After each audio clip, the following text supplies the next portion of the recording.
Cara, assim, eu, confesso que tenho um olhar mais complacente ou mais carinhoso, não complacente, com brasileiros. Mais agora até do que na época que eu entrei, porque na época que eu entrei, nunca tinha deixado de ter brasileiro, sempre teve brasileiro, então a gente já estava, assim, meio que de igual para igual.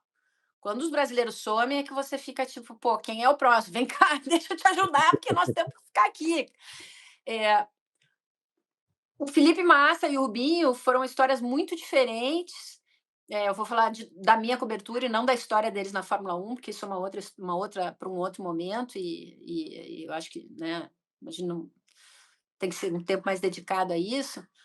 Mas o Rubinho, eu peguei o Rubinho voltando, quer dizer, voltando, ele saindo, ele não estando mais na Ferrari, né, e Uhum. aí estando em outra equipe, na Brown, e aí depois Williams e tal.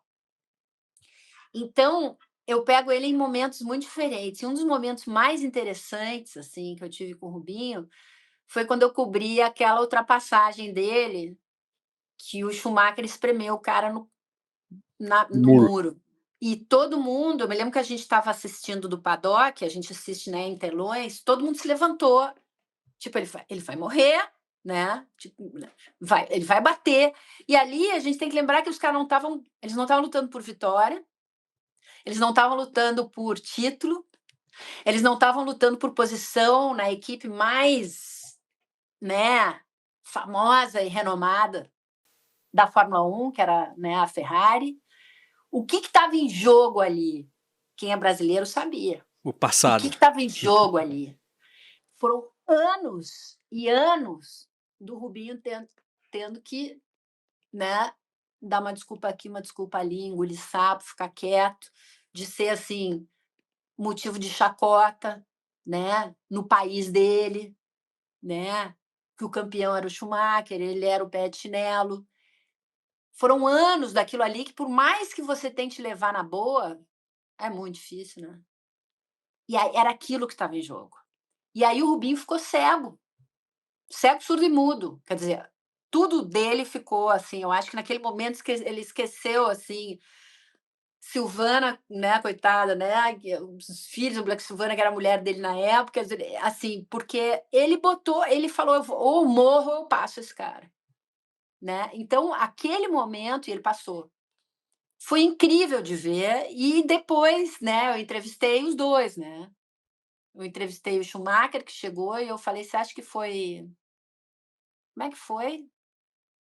Você acha que você foi justo? Você acha que foi você foi, não sei se foi justo ou claro ou ético naquele momento". Ele falou: "Ele não passou?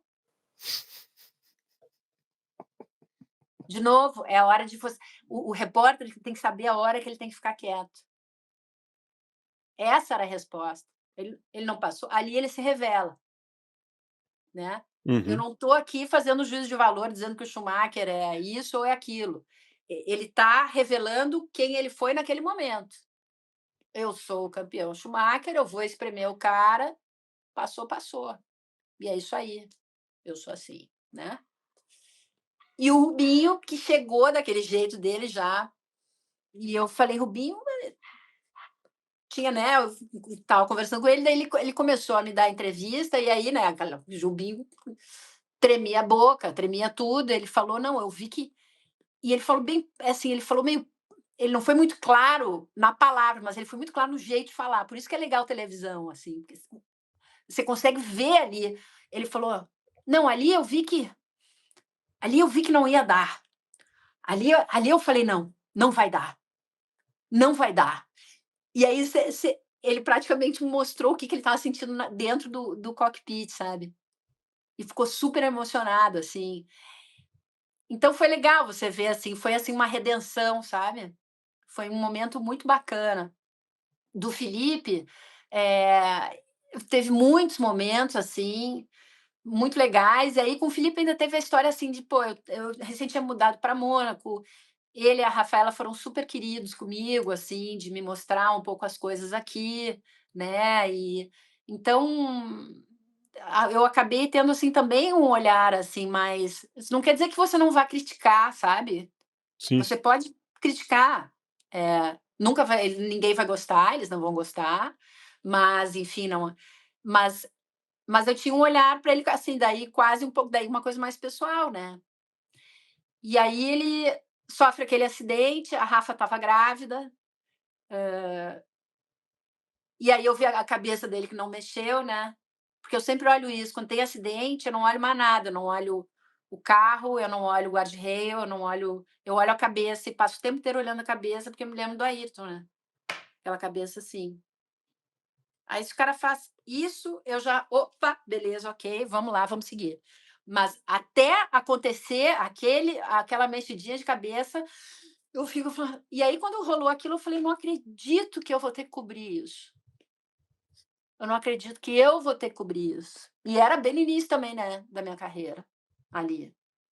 Falei: "Que coisa horrorosa". E aí fiz a cobertura toda, graças a Deus deu tudo certo, mas assim, e eu mandei uma mensagem para Rafa, falei: "Eu tô aqui, eu tô vendo tudo, eu te aviso". E aí eu fui para um corredor ali, a gente não podia chegar perto do centro médico, o Rubinho saiu, e eu ao vivo falei: "Rubinho", e aí você fica assim: "Como é que você vai perguntar?" Mas você tem que perguntar. Eu falei: "Como é que ele tá?"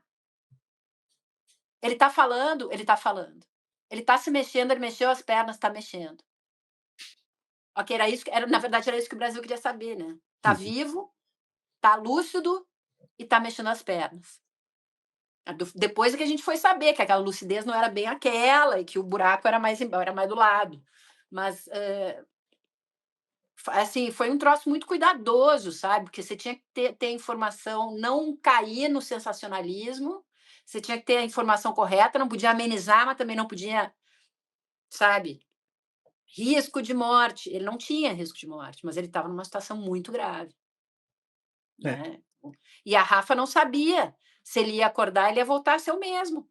Ele podia voltar e não ser nunca mais quem ele era.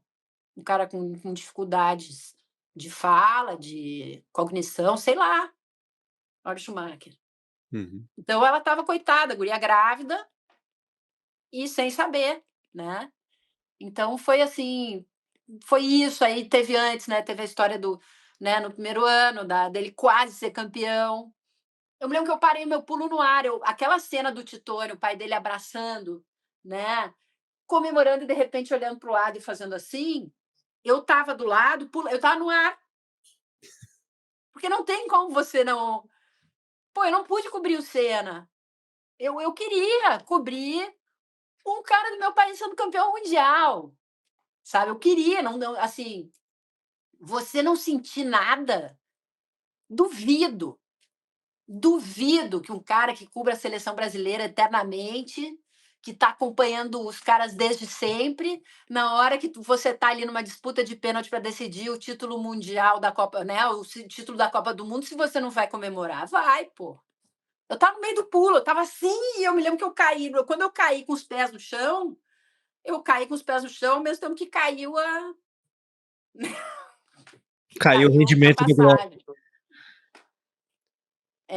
Então, assim, foi super emocionante, assim, eu conto com essa coisa toda, porque é realmente o que eu sentia, e eu sinto ainda hoje, eu sinto essa emoção.